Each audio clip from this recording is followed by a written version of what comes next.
I knew something was rotten the second they handed out champagne flutes engraved with "Efficiency is elegance" at the product launch.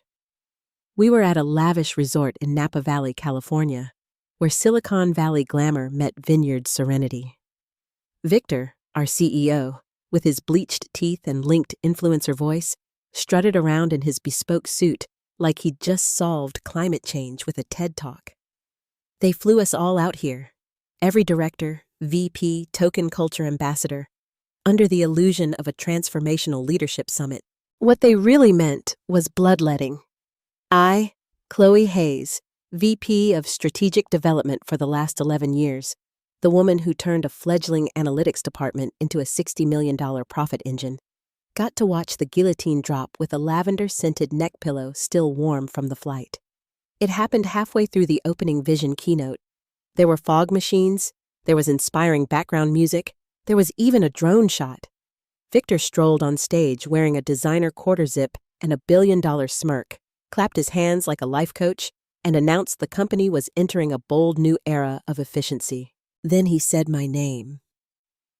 He smiled wider when he did it, said the company was realigning legacy roles, that I'd served the organization well. I was free to explore new adventures. And just like that, on stage, in front of 200 peers, clients, and people I trained, my badge was deactivated and a golf cart arrived to escort me off the property like I was a disgraced reality show contestant. People clapped. That's what haunts me, the way some of them clapped. Not all. A few looked sick. My assistant Sarah was crying behind her sunglasses, but others were already angling for my office chair back at HQ. I didn't cry. Not then. I didn't rage. Didn't scream. Didn't even finish my free mimosa. I stood there, nails dug into my palms, as Victor transitioned smoothly into a slideshow about quarterly acceleration synergies. My name was never mentioned again. My seat was filled with an intern. They thought I'd go quietly. They always think that. But right as I was rolling my carry-on toward the valet station, its wheels clicking against the cobblestone like gunfire, I felt my phone buzz. An unknown number. One message. "Are you free? Let's ruin him." It was from Mr. Sterling, the largest investor our company had, the man who once told me I had ice in my veins and a calculator for a heart. Suddenly, the fog machines didn't feel so theatrical. They felt like camouflage, because Victor didn't just fire me, he just declared war. Mr. Sterling did not do coffee shops. When his assistant texted me an address, I expected a boardroom with floor-to-ceiling glass and a bowl of stress mints. What I got was a weather-beaten boathouse perched over Lake Tahoe, complete with a chipped Adirondack chair and a man in loafers tossing breadcrumbs to ducks like he didn't own half the NASDAQ. He didn't stand up when I arrived, just tilted his chin and muttered. He really did it. On stage. The gall. I stood there, still in my blazer and heels, half expecting him to reveal it was all a test. Some investor version of a loyalty check. He didn't even look me in the eye. I said, voice colder than the lake breeze, "Just gutted me mid-slide deck, like a salmon." Efficiency.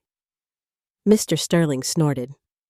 Victor couldn't spell efficiency without a PowerPoint and a fall guy. He waved me into the other chair. No small talk, no condolences, just, "How much do you hate him right now?" It hit me harder than I expected, because the truth was, I didn't hate Victor. Not yet. I respected him once. Hell, I hired him back when he was a numbers guy with good hair and no soul. But something had changed in the last 2 years. He started reading too many leadership blogs, speaking in buzzwords like they were scripture, and surrounding himself with yes-men who thought Slack emojis counted as management. "I'm not here for a revenge fantasy," I said carefully. "Not going to be your pawn in some boardroom pissing contest." Mr. Sterling leaned forward.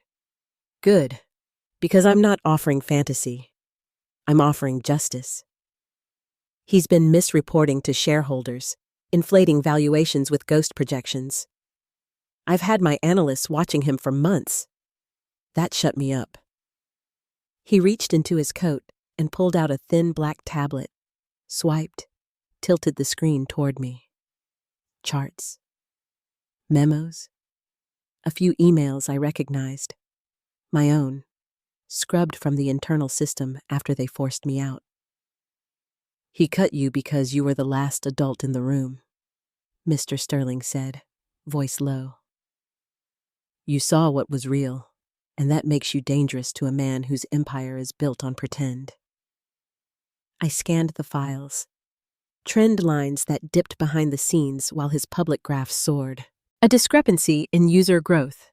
Revenue projections 2 quarters ahead of product development. And then, nestled between budget reports, a calendar invite. Executive review? Phantom Vertical Strategy Presentation Q4. That word again.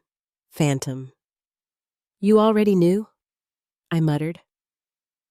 "I suspected. I needed a clean way in. Now I have one." He tapped the tablet.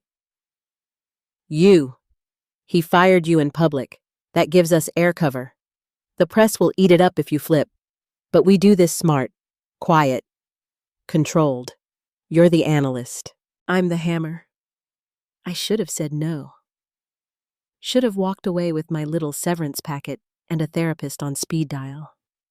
But instead, I felt it, like the pilot light of purpose catching fire again. I wasn't just disposable.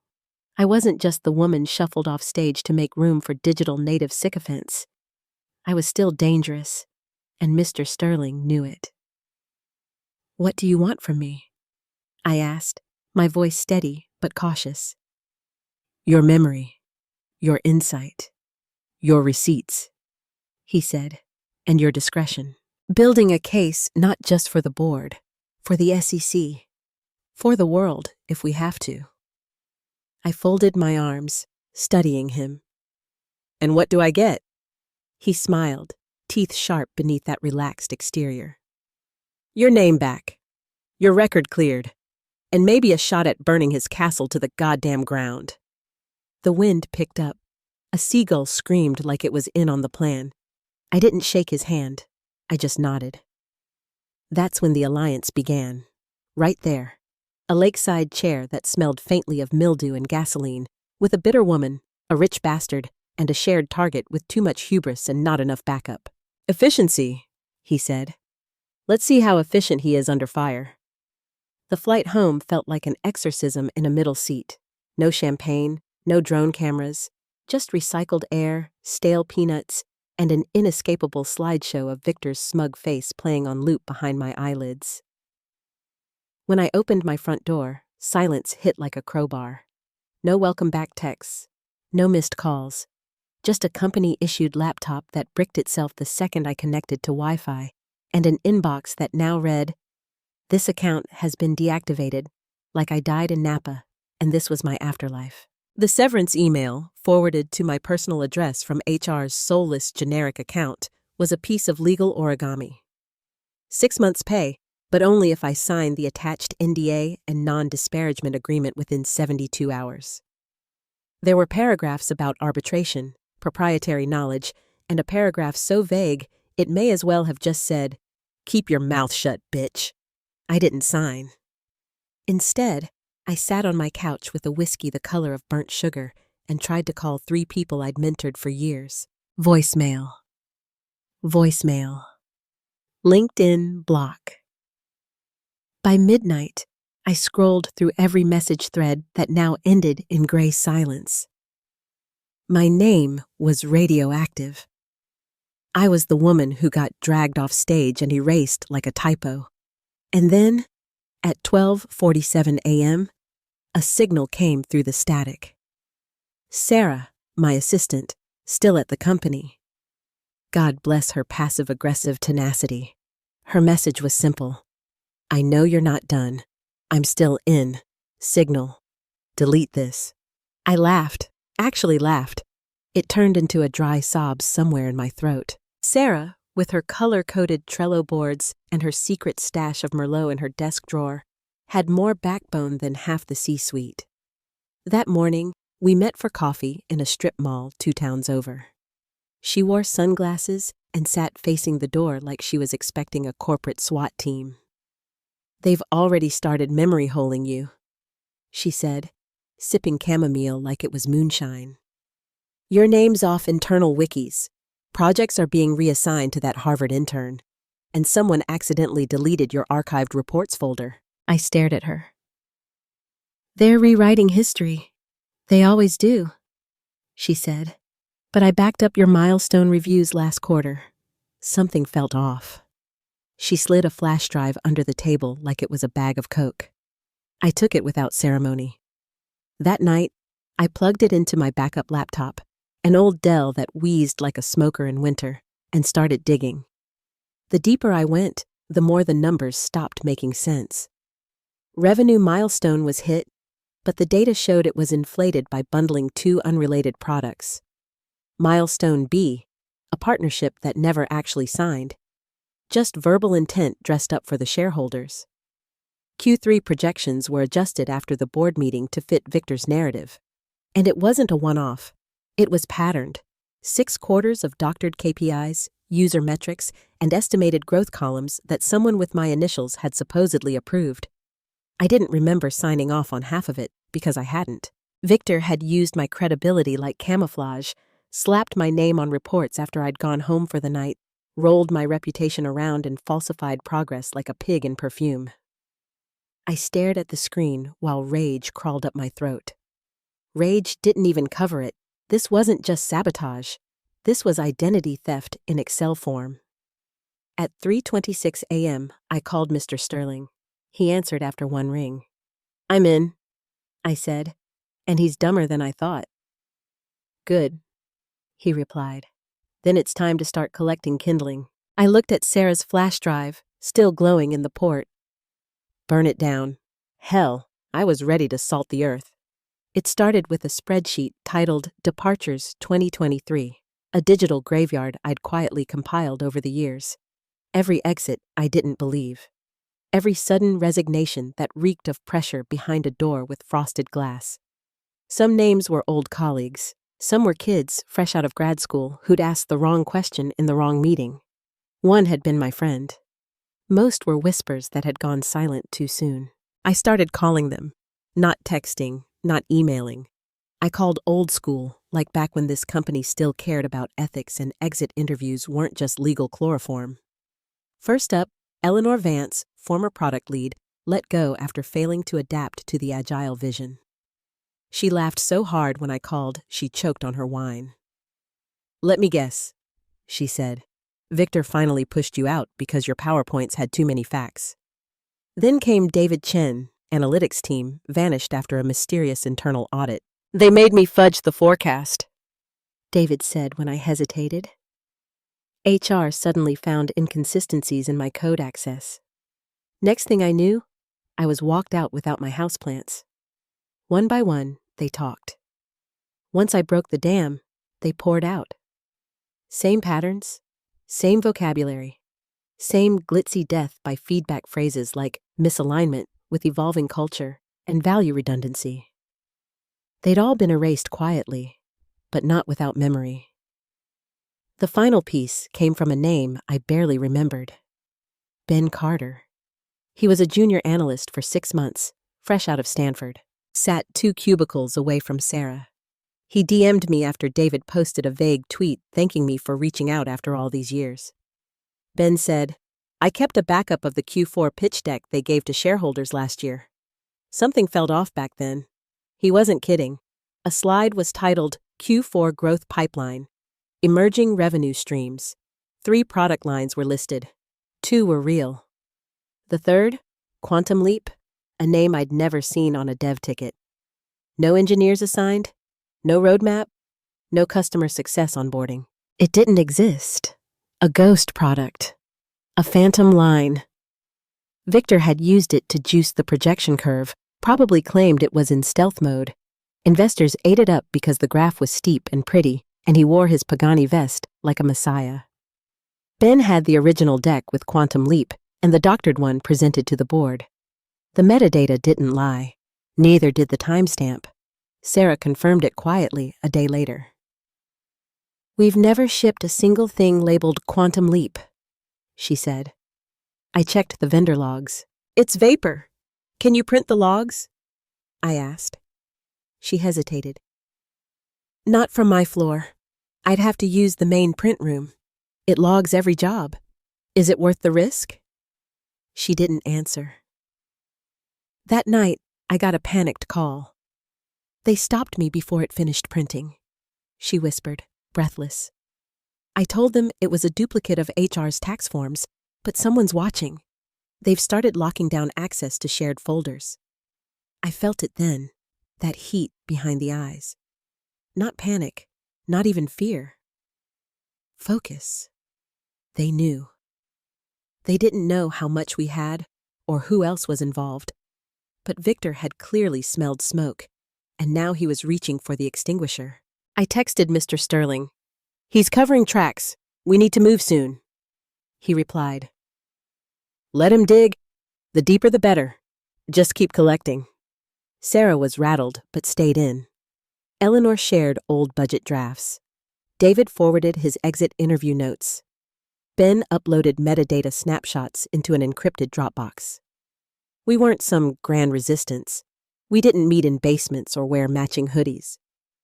But we were real, and pissed, and growing. One thread at a time, I was pulling apart the glossy quilt Victor wrapped around his empire. He'd spent years trimming the company into something sleek and sexy and hollow, and I just found the crack where light could get in. He called it innovation. I was starting to call it fraud. The shell company was called Verdant Axis, just vague and techy enough to sound like a sustainability-focused SaaS startup instead of what it really was, a legal snare with a LinkedIn page built in a day and a Delaware filing crafted by Mr. Sterling's lawyers. They even spun up a fake CTO, some bearded guy from Estonia we pulled off a stock photo site. I was listed as their business development consultant. New haircut, new blazer, new nameplate, Chloe Hayes. Subtle enough not to set off alarms, especially now that my face had been wiped from the company internet like a disgraced former dictator. The setup was simple. Verdant Axis was looking to invest in data-integrated analytics platforms. Victor, ever the peacock, couldn't resist a sniff of outside validation, especially not one that could boost his valuation before the acquisition rumors grew teeth. The meeting was set for a Tuesday afternoon. Private Zoom link. No recording allowed on their end, of course. Let's just say Mr. Sterling had hired a compliance expert with the morals of a raccoon and the software of the NSA. I logged in from a co-working space in Tribeca with a fake plant behind me and a ring light I'd borrowed from Sarah's cousin. When Victor's face loaded onto the screen, I didn't flinch. I smiled. Professional. Distant. He didn't recognize me, or if he did, he didn't want to recognize me. That's the thing about men like Victor. They erase you so thoroughly, they start believing you were never there to begin with. We're seeing north of 60% growth quarter over quarter in our new vertical. He bragged, leaning back like a man unburdened by conscience. Our Quantum Leap platform is driving interest in Tier 2 markets, substantial churn reduction, and meaningful engagement uptick. I let him talk. He went on about predictive models, cross-channel penetration, phantom integrations with Fortune 500 clients he couldn't name due to NDA constraints. He even mentioned a pilot partnership with a telecom giant that had flat out rejected us 2 years ago for being too premature. It was delusion at a TED level. I asked questions, just enough to keep the performance going. How soon would Verdant Axis be able to leverage Quantum Leap's data pipelines? I asked. He smirked. We're pre-integration ready. APIs are active. The market validation is already behind us. Translation. It's vaporware with a splash of sauce, and every word of it was being recorded. Video, audio, screen share logs. Clean, clear, admissible. It was the first time in weeks I felt nothing. Not grief, not anger, just function. My heart didn't race. My palms didn't sweat. This wasn't personal anymore. It was arithmetic. a fraud equation solving itself. When the call ended, I sat in silence. Then I forwarded the recording to Mr. Sterling with one word: done. 5 minutes later, he called. We got him. SEC-grade evidence. If we drop this at the right moment, he doesn't just lose his job. He loses everything. Not yet, I said. He's not done digging his grave. And that's when Mr. Sterling told me about the potential sale. He's courting Aurealius, he said. The European firm. The one that gutted Techosoft last year. He's promising them a high-growth pivot. Acquisition wants to close the deal in under 3 weeks. 3 weeks. That's how long I had before the whole structure collapsed, before Victor passed the ticking bomb to another company, then disappeared with his golden parachute while employees got axed in the merger. I stared at my reflection in the black Zoom window. A woman reborn in war paint and polite smiles. He's selling before the truth catches up, I said. Exactly. We catch him mid-sprint. This wasn't a rescue mission anymore. It was a detonation countdown. He wanted to walk away with a fortune. I was going to make sure he crawled out with nothing.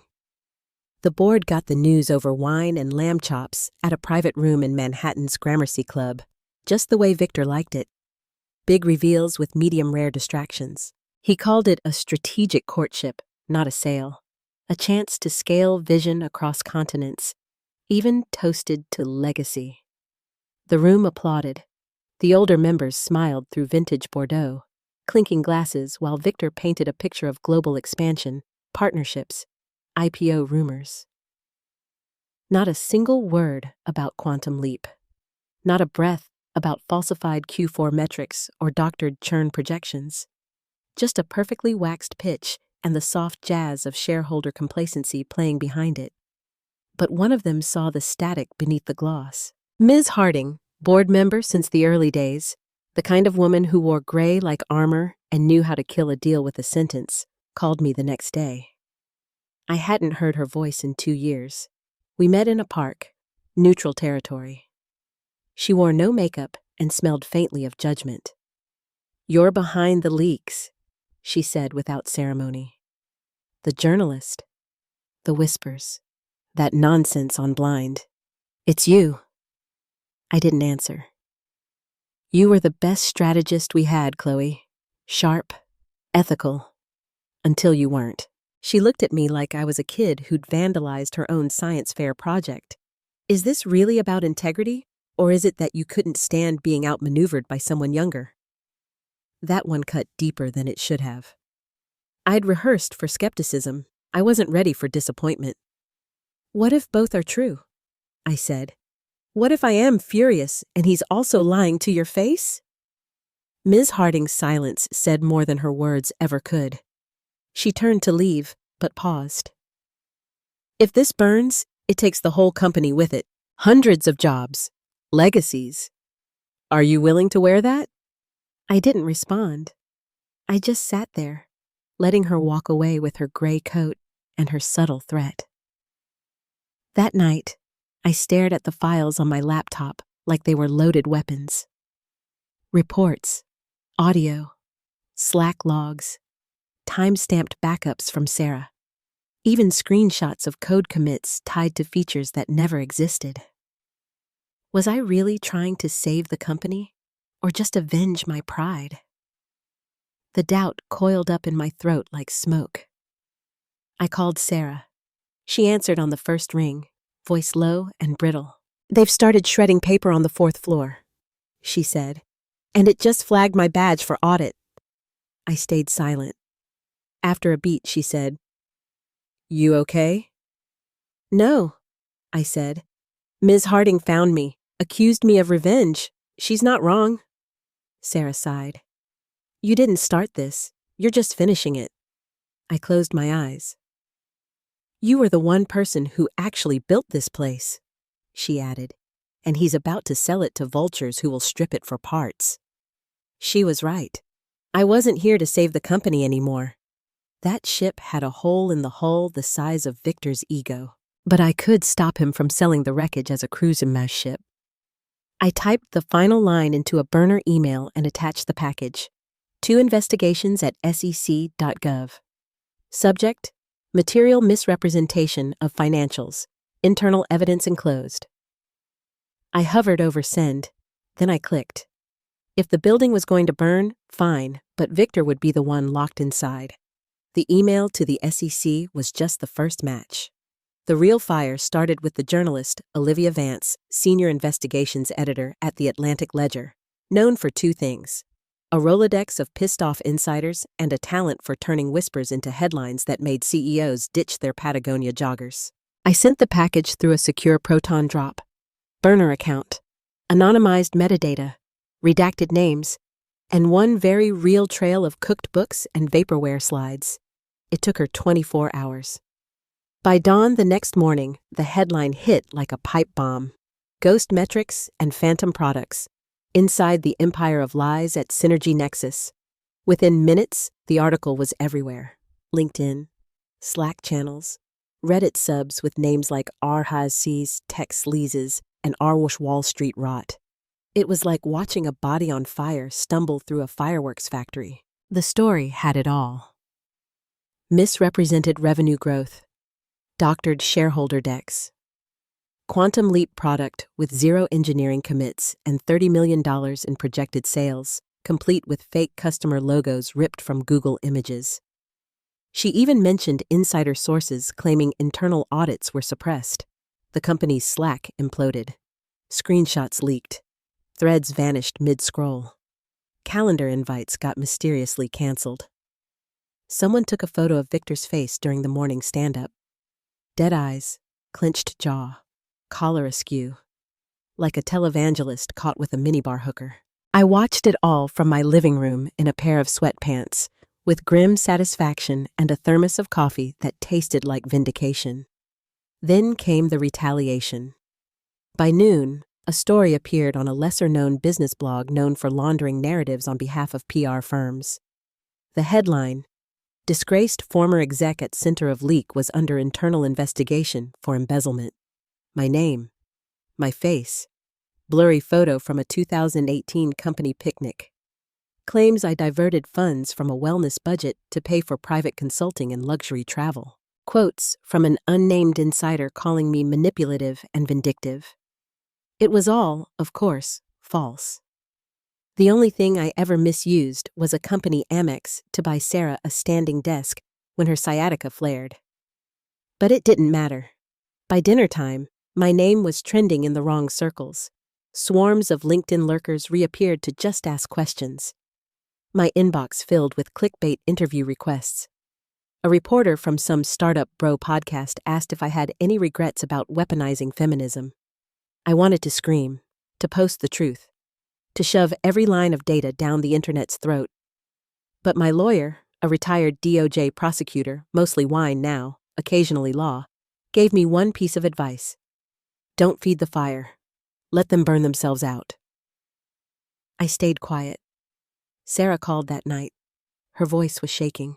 He's spinning it fast, she whispered. People are scared, like real scared. 2 analysts just quit mid-shift. I said nothing. She added, he's booking flights, probably prepping to vanish if it all goes sideways. Let him run, I thought. There's nowhere high enough he won't fall from. Mr. Sterling called the next morning. We're moving, he said. I've called an emergency board meeting. The article, the leak, the SEC tip, everything's teetering. It's time to push. He paused. Are you ready to walk in and finish this? I looked in the mirror. The woman staring back wasn't the one who got humiliated lakeside or sobbed into cheap whiskey on her couch. She was sharp now, hollowed out in all the right places. No more noise, no more mercy. I'm ready, I said. And I meant it. The boardroom smelled like disinfectant and panic. 12 members sat around a walnut table big enough to land a helicopter on, sipping espresso like they hadn't just woken up to a headline that made the NASDAQ twitch.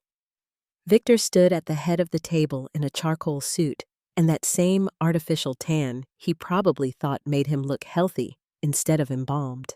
He started with charm, always did. Let's not let some anonymous tip distract us from the real momentum here. These allegations are clearly coordinated. I have legal reviewing. Standard hatchet job from a bitter former exec. He didn't look at Mr. Sterling when he said it, but the air shifted. Mr. Sterling sat at the opposite end, arms folded, expression unreadable. A shark waiting for the chum to bleed. A few board members murmured support. Ms. Harding sipped her coffee like it was poison control. I assure you, Victor continued, Quantum Leap is real. We're in development phase, stealth mode obviously, but the pipeline's robust. We have interest from major players. Which players? Mr. Sterling asked flatly. Victor smiled that tight politician smile. I'm afraid I'm under NDA, as you know, with pre-acquisition deals. Mr. Sterling tapped his tablet. A small speaker on the table chirped to life. Victor's voice played, crisp and clear. We're seeing north of 60% growth quarter over quarter in our new vertical. APIs are active. The market validation is already behind us. The Quantum Leap platform is driving interest in Tier 2 markets, substantial churn reduction. The room went still. Victor's face froze. Then anger, not fear. How dare you? Anger. Are you recording private conversations now? He spat. You think this proves something? That was a pitch meeting exploratory. You lied, Mr. Sterling said quietly. To investors, to partners, to us. That's not exploratory. That's fraud. Silence. Ms. Harding set her coffee down. Who else was on that call? That's when the doors opened. I walked in. No badge, no invitation, just heels, binders, and a file box labeled Truth in black Sharpie. Some gasped. One board member, Paul, the one with a closet full of fleece vests, actually flinched like I'd walked in with a gun. I placed the binders on the table. Inside, copies of every doctored presentation, falsified metric, and fake customer profile tied to Quantum Leap. Data verified, backed by 5 current and former employees, including engineers, analysts, and legal. No one interrupted. I kept going. The product doesn't exist. The pipeline doesn't exist. The revenue doesn't exist. The only thing that does exist is a trail of manipulation designed to inflate the company's value before a sale. Victor opened his mouth. I looked him dead in the eye. Don't. Every time you speak, you dig deeper. He closed it. I didn't shout. Didn't gloat. I didn't need to. The facts screamed louder than any tantrum ever could. One by one, heads turned. Ms. Harding flipped through a binder. Paul muttered something about breach of fiduciary duty. A newer board member, Daria, I think, just nodded and said, Jesus Christ. Mr. Sterling cleared his throat. I move to vote for immediate termination of Victor Caldwell for cause. No delay, no debate. 12 hands went up. Unanimous. Victor didn't fight, didn't even speak. He just stood there. Exiled, hollow, dethroned. Then walked out like a man still waiting for someone to say it was a joke. I stayed behind. Mr. Sterling stood, opened his briefcase, and slid a single document across the table. Interim CEO. Effective immediately. Until we find a permanent replacement. I stared at the signature line already bearing my name. I didn't smile. I just picked up the pen and signed. Not because I wanted the seat, but because I wanted the keys to the wreckage. It wasn't about rebuilding anymore. It was about rewriting the ending. Victor tried to salvage the narrative with a press conference at a boutique co-working space in Soho. Brick walls, succulents, artisanal sparkling water. The kind of place that smells like reclaimed wood and desperation. He came out in a navy suit and no tie, pretending it was casual instead of court-advised. Behind him, a projected slide read, Integrity through Transition. He barely got past the first paragraph. Journalists already had the documents. The whistleblower files, the quantum leap metadata, the SEC acknowledgement of receipt. Olivia Vance from the Atlantic Ledger was front row, arms folded, recorder already rolling. She didn't blink. The first question ended him. "Mr. Caldwell," she asked, voice like a dagger in velvet. "Do you define integrity when your last 6 earnings calls were built on a product that doesn't exist?" The press conference imploded in real time. Reporters shouted. Cameras flashed. Someone laughed when he mentioned unforeseen complexities in product development. By the time he limped off stage, his PR firm had dropped him. His corporate accounts were frozen pending the internal audit, and his once viral era of efficiency speech, complete with fog machines and an inspiring remix, was now being remixed into a TikTok meme titled, "Efficiency My Ass." I watched it all from the 22nd floor of a building he'd once made me fight to renovate. My office, now temporarily, probably doesn't matter. I wasn't staying. I'd already started dismantling it. I sold off the vanity subsidiaries, fired the sycophants, paid out retention bonuses to the engineers Victor had bulleted into silence. Laid off the dead weight with honest severance and a handshake. Every decision was surgical, precise, unemotional. I didn't give a victory speech, didn't post a statement to LinkedIn. I just showed up, turned off the music, and started flipping the circuit breakers, one by one. Sarah came in on my last day. No clipboard, just a look on her face that said, "You need to see this." She handed me a flash drive. Black. Unmarked. Warm from her palm. "Found this in the compliance server. Buried deep," she said. Took me 3 tries to decrypt. I plugged it in. Inside were Victor's private correspondences. Emails to the CTO and legal, all with one goal. Strip Chloe Hayes' name from all IP credits on 3 patented data visualization tools. Replace her with corporate co-authorship. A stealth erasure of every innovation I'd bled into this company. Sarah said nothing. She didn't have to. I clicked through the folders, silent. Then I closed the laptop, leaned back in my chair, and smiled. Not wide, not giddy, sharp. "Let's erase him instead," I said. Not out of spite, out of balance. Victor once said efficiency was the soul of innovation. But it turns out, nothing's more efficient than justice. This story demonstrates that integrity and truth ultimately triumph over deception and blind ambition. Even when you might be pushed down, humiliated, or attempts are made to erase you, your true value and contributions cannot be hidden forever. Always believe in yourself, stand firm in the face of adversity, and pursue justice.